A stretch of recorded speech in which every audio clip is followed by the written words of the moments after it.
sûre que ça vous est déjà arrivé, comme à moi, de rater la photo qui compte pour vous. J'aimerais tant avoir un souvenir de ma randonnée en Bretagne, mais elles sont toutes floues. J'ai cherché un moyen de sauver mes photos loupées.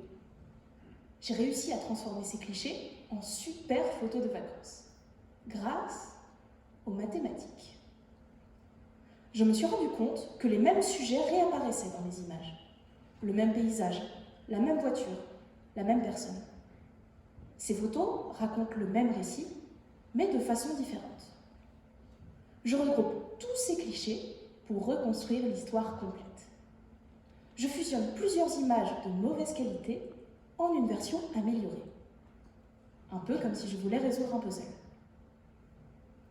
Assembler les pièces à la main prend du temps. J'ai donc conçu un modèle mathématique, un ensemble d'équations que j'ai écrit à la main. Du tableau à l'ordinateur, j'ai codé une nouvelle procédure, un algorithme capable de dessiner une version plus précise de la scène. Il est agencé selon mon modèle mathématique. Je le nourris de plusieurs points de vue. D'abord, il les traduit dans son langage, un ensemble de chiffres. Ensuite, il les découpe sous la forme de blocs. Finalement, il les fusionne. Il est capable de trouver automatiquement les points communs entre les pièces du puzzle. J'ai découvert qu'il révélait des éléments invisibles à l'œil nu. Et ça fonctionne. En moyenne, je reconstruis une image de très haute qualité en moins de 3 secondes.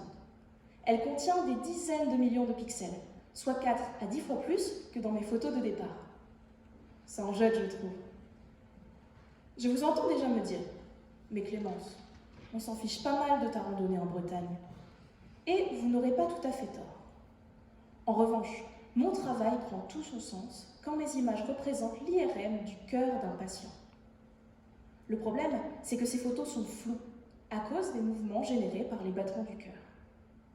En plus, leur enregistrement prend des heures. Aussi, pour gagner du temps, les médecins n'en gardent qu'une petite partie. Mais à partir de 3 d'entre elles, j'obtiens un cliché net. Les médecins effectueront un diagnostic plus précis et dans un temps plus court. Mais je ne m'arrête pas là. J'extrais beaucoup d'informations à partir d'images satellites. Je permets aux militaires de suivre une cible en mouvement.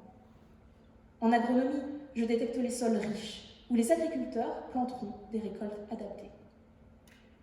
Ainsi, mon algorithme s'applique à tout type d'image. Alors, la prochaine fois que vous raterez la photo, pensez à moi.